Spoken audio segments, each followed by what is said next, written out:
Hello, everyone. I am Sean Peters. I am the Senior Manager at the College Pathways team here at AI for All. And welcome to our discussion about the role of minority-serving institutions in advancing advancing AI equity. And today I'm joined by three of our institutions. We have Dr. Talitha Washington from the Director of the Atlanta University Consortium. We have Ms. Antonio Delgado, Vice President of Innovation and Technology Partnerships at Miami-Dade College. And we have Dr. Enrico Pontelli, Dean of Arts and Sciences, New Mexico State University. So I am looking forward to this conversation. It should be great. To kick us off, I would like each of you to spend about 1 minute just sharing with us your story as to how you got into this work and why it's important to you. We will start with Dr. Washington, then go on to Mr. Delgado, and then Dr. Pontelli. So I'm an applied mathematician by training. I like to use math to figure things out. And I kind of fell into data science and its partners there, AI, ML, DL. It's the idea of being able to use different tools to solve problems in my mind of either societal interest, biological interest, just figuring things out in that respect. And so that's kind of how I fell into it. As you said, I'm director of the Atlanta University Science Data Science Initiative, and I work across 4 HBCUs here in Atlanta to provide opportunities for students in AI and to pursue that as a potential path. Hello, everyone. My name is Antonio Delgado. I'm an immigrant, like the keynote speaker that we had, one of the students I talked before. I came to the States 10 years ago. So I shared that journey of coming and trying to figure out a pathway. And I got to work for Miami-Dade College as an instructor. Then I became the Dean of Engineering and Technology. And right now the Vice President of Innovation and Technology Partnerships. So everything that I do at Miami-Dade College, one of the largest colleges in the nation serving minorities, is to create these opportunities for anyone in the community to be able to get first skills and an education in tech that can really lead into a high-paying job. So AI is not just the future, it's the present. And this collaboration with AI for All is just proof of finding the right partners and making sure that we can bring those opportunities through Miami-Dade College. I'm happy to share more about what we have done together. Hello, Enrico Pontelli. I'm serving as the Dean of the College of Arts and Sciences at New Mexico State University, where I'm also a Regents Professor of Computer Science. I've been working in the field of AI for the last 32 years, so I think I'm an old-timer in that. But I spent the last 16 years focused on aspects of broadening participation in computing, in particular looking at how we can actually create more opportunities in computing for both women as well as students from underrepresented groups, especially Hispanics. New Mexico State University is an Hispanic-Serving Institution. So AI for All just came at the right moment because we really share the same vision and the same challenges. So I'm actually happy to be here. Thank you. Thank you so much for sharing. So this question goes out to all three of you.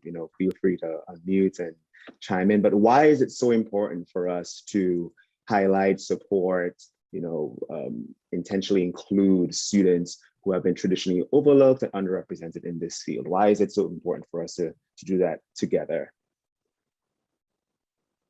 I can take the first stab at this. Well, if Sure. you look at the job force, at the workforce demand, we can see that we're reaching a state of impasse. The demand is not met by the production of degrees and trained personnel. And really one of the big gaps is the fact that we are really not embracing the broad US population in training in the AI.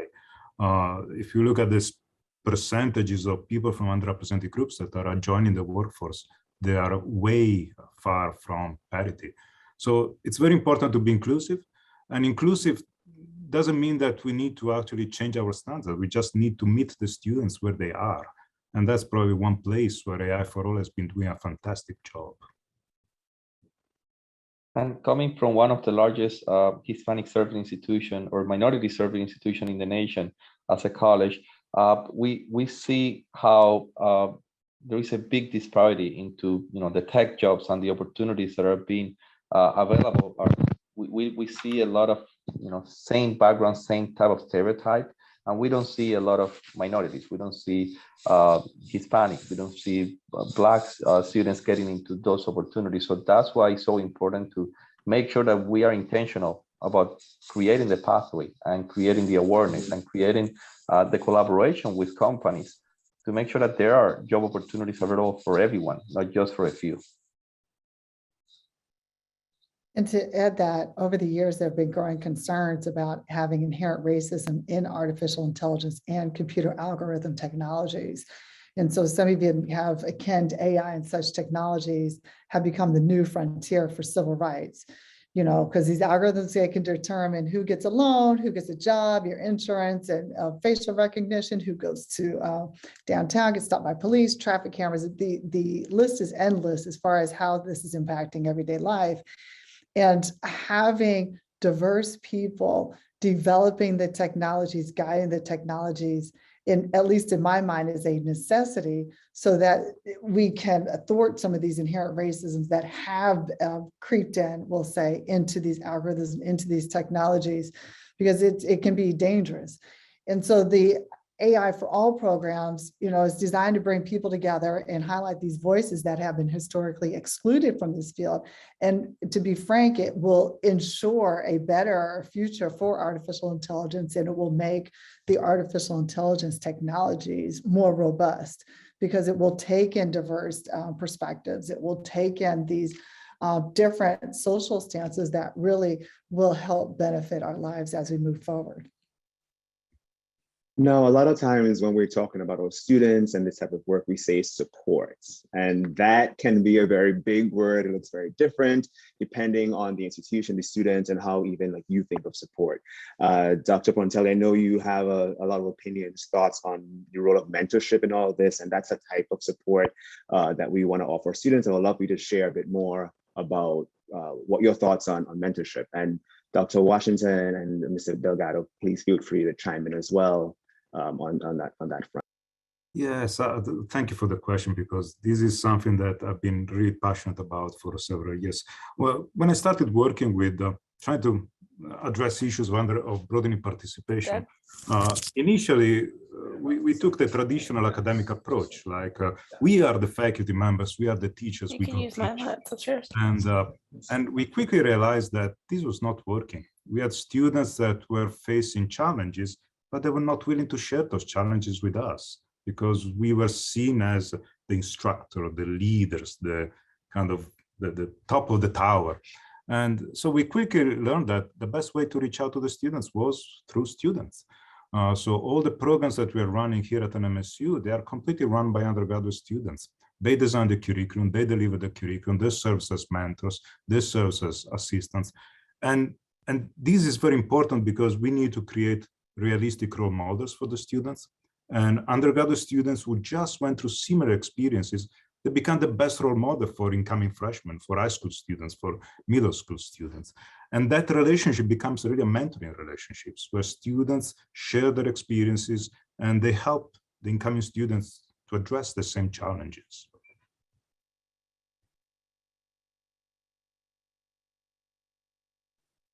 So when I think about supports for students, I think about having high expectation, but high support so they can get to wherever they need to go.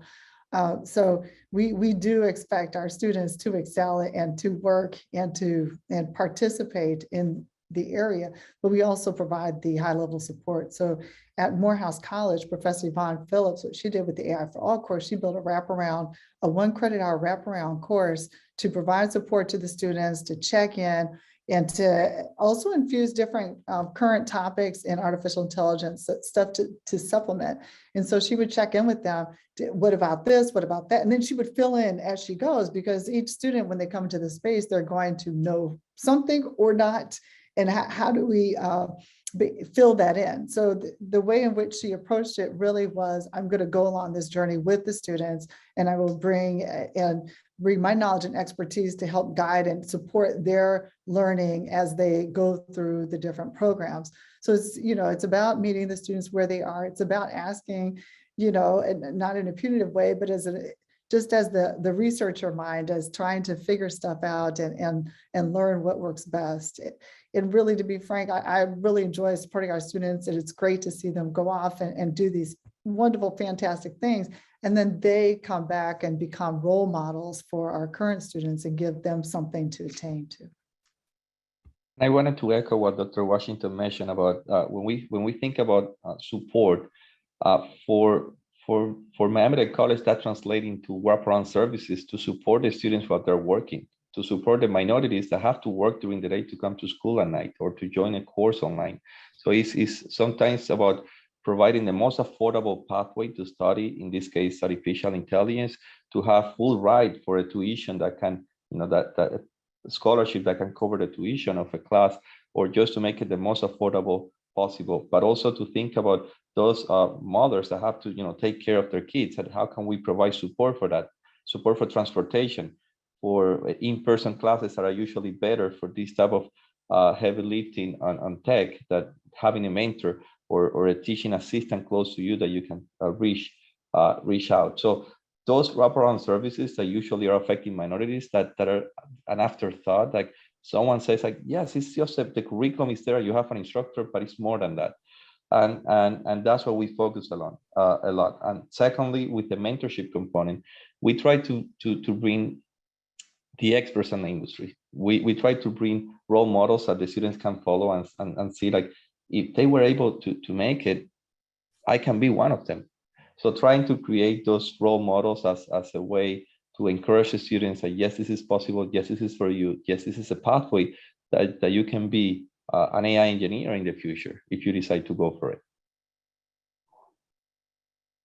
What I'm hearing you all saying is that you have to look at the entire student, not just like what they're learning in the classroom, but they are human beings outside the classroom. They have, challenges, also successes, victories, interests that are beyond the hours that we spend with them in the classroom. And we have to think of the entire student when we want to support them through this journey. And my next question I want to throw out to all of you, but I would love to hear Mr. Delgado's take on it first.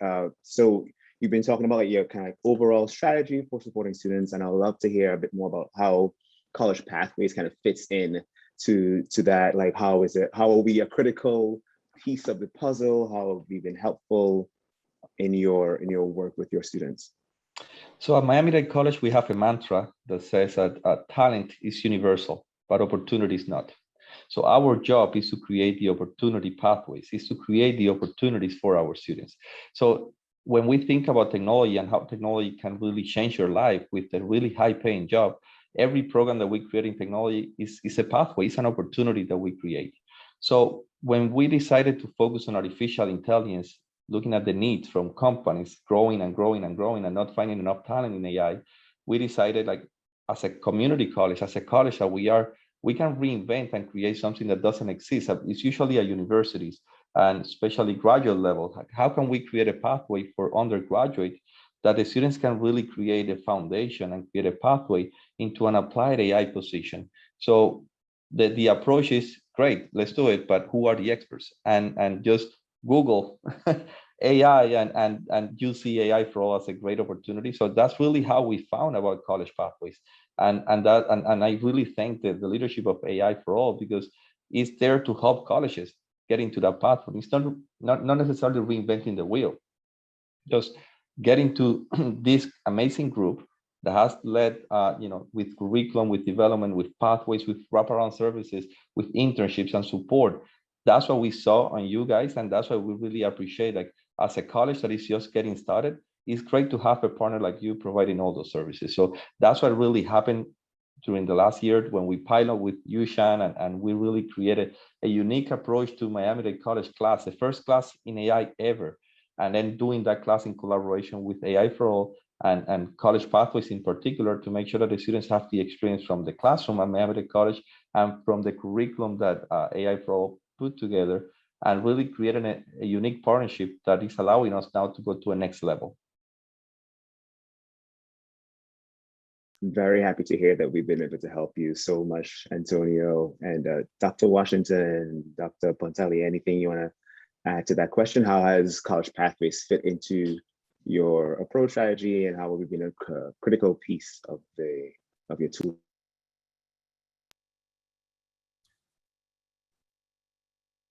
So I guess I'll go. So it has helped, I think, just like along with Antonio, so as we're building the curriculum in data science and AI, ML and things, this helps us build it, how you say it, with a faster speed and a nice idea of depth where they will end up thinking about a career in industry. I personally like the idea of the interplay between what they are learning and what they can do in the future. It kind of gets them a little bit, sometimes a little bit more invested in what they're learning and how they're learning and how that will actually impact their career trajectory. And they get to explore different topics along the way. So it has helped us in building these experiences for our students. And also, since we have faculty who work alongside with us in the program, it helps them also think about AI curriculum in different ways as well. So not only do the students benefit because they're doing the learning, the faculty also benefit because we tend to get ideas about, oh, I could think about it that way. I could teach it that way. I like how they're, thinking about AI for all is developing the curriculum and the trajectory in this model. So both it helps us on the student side for the learning experience and also the faculty side as we create these different learning experiences for our students. And if I may add, for us, it was kind of the nice block at the right time because we started working on infusing AI into our K-12 system. We have graduate programs in AI. So there was that missing component that AI for All college pathways really brought. And one of the aspects that I really enjoy is the fact that it's really not overly technical in the sense that we're not really thinking about a computer science student, but we're really thinking about maybe a student from sociology, a student from psychology, a student from agriculture, trying to come on board and learn about AI techniques and the power of AI in solving problems. And I really think that that's very important for our students because our students love to learn things that are going to benefit their community, solve problems that are relevant to them. And so taking that outside of their narrow domain of computer science is really, really crucial. Yeah, we try to take a very interdisciplinary approach to our curriculum, and I think all three of you have seen that in how it's played out at your schools. So I have one more question for each of you, and it's really around like your next steps, some of the barriers that you're facing as you try to grow, scale this type of work with your school. I can start with Dr. Washington. Any thoughts about like what are some of the next steps to providing the holistic support to your students, and what are some of the barriers you've seen either the school, center, or the students are facing in this? So we're looking forward to continuing rolling out courses for our students. So some of the barriers I've seen, so we're a data science initiative that doesn't live inside a school, so we live among the schools. So we actually live in a separate nonprofit, even though we work very closely with Clark Atlanta University, Morehouse College, Morehouse School of Medicine, and Spelman College. So we're kind of in a unique situation where we don't run our own courses. However, we equip and work alongside with faculty at the schools to run their courses. And as we know, resources can be an interesting feat when we're asking faculty to work alongside with us. So one of the things we're looking forward to do, like I said, continue rolling out more courses, rolling out more opportunities for students to engage. But some of the challenges are just frankly time and our pandemic and other worldly happenings, which are kind of crazy. It creates a dynamic that can just be a challenging time for right now. So being sensitive to that when we approach faculty, administration, and things in developing it and creating such opportunities for the students. But at the end of the day, we keep in mind that it is for our students to help them along the way so that they can go out and be the leaders of artificial intelligence and make the positive change that's needed.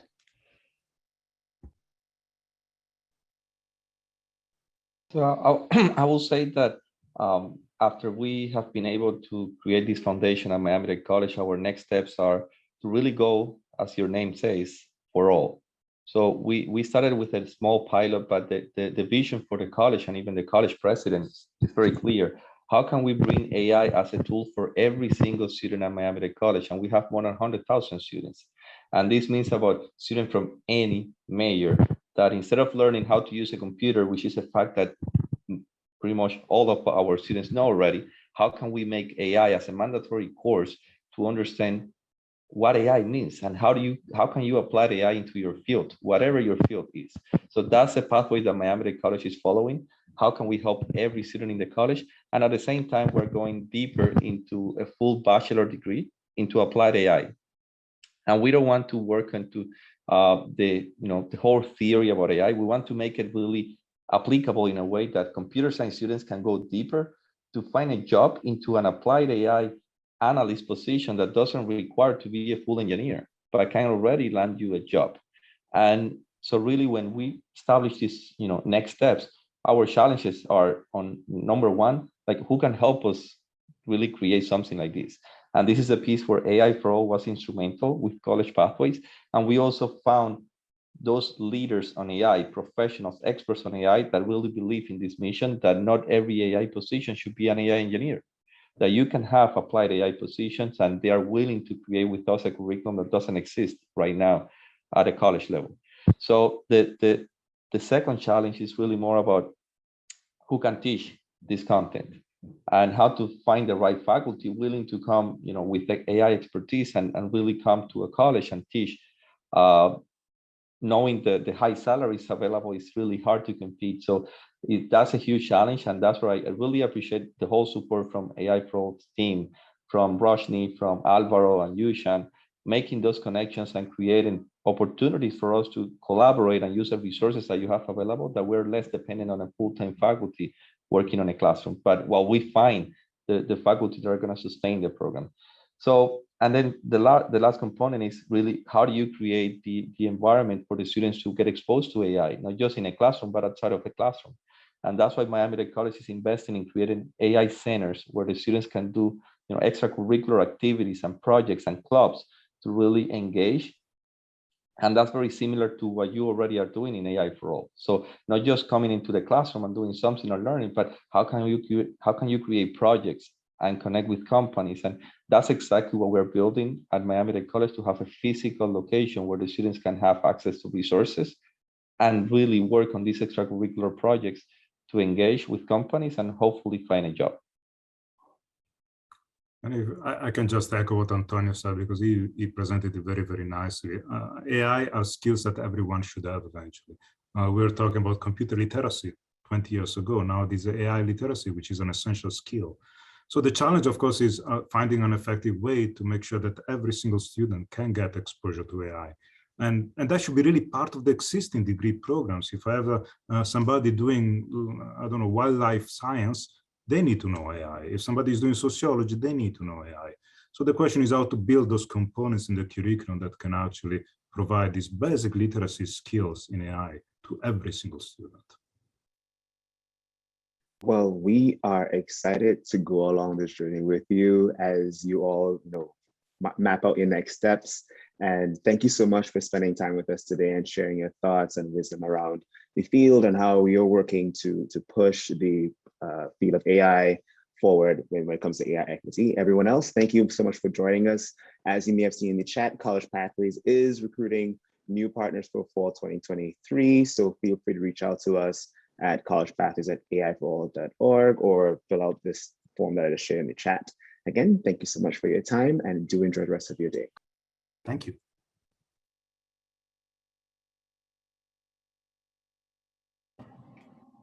I'm Dwana Franklin Davis, CEO of Reboot Representation. I'm here today to wish AI for All a very happy 5th birthday and to introduce the next session, where you'll hear all about AI for All's amazing changemaker community. But let me back up and explain why I'm here. Reboot Representation exists to double the number of Black, Latina, and Native American women, or BLNA women, receiving computing degrees by 2025. Why? Well, for 2 reasons. 1, diversity data is trending in the wrong direction. BLNA women only receive 4% of computing degrees, and this number has dropped by 40% in the past decade. 2, despite a lot of talk in the industry about supporting diversity, tech companies in 2017 invested less than 0.1% of their philanthropic giving to programs to reach women and girls of color specifically. If companies support diversity, why aren't they investing in it? The status quo won't cut it anymore. So we at Reboot work with a coalition of tech companies to increase philanthropic funding for BLNA women in computing, and then give grants to amazing organizations like AI for All. Building wealth through high-earning STEM degrees can impact generations. We know how important it is to support educational pathways that put belonging first. And we funded AI for All's Hues for Changemakers community because it does just that. Broad participation efforts must include targeted specific support. With specialized programming and mentorship for BLNA women in computing, AI for All is playing a critical role in the movement for a more equitable, diverse ecosystem for all of us. Technology spaces have for decades been ones where women, especially BLNA women, have felt or been unwelcomed. Let's turn the tides on that together. Enjoy the next session and happy birthday to AI for All.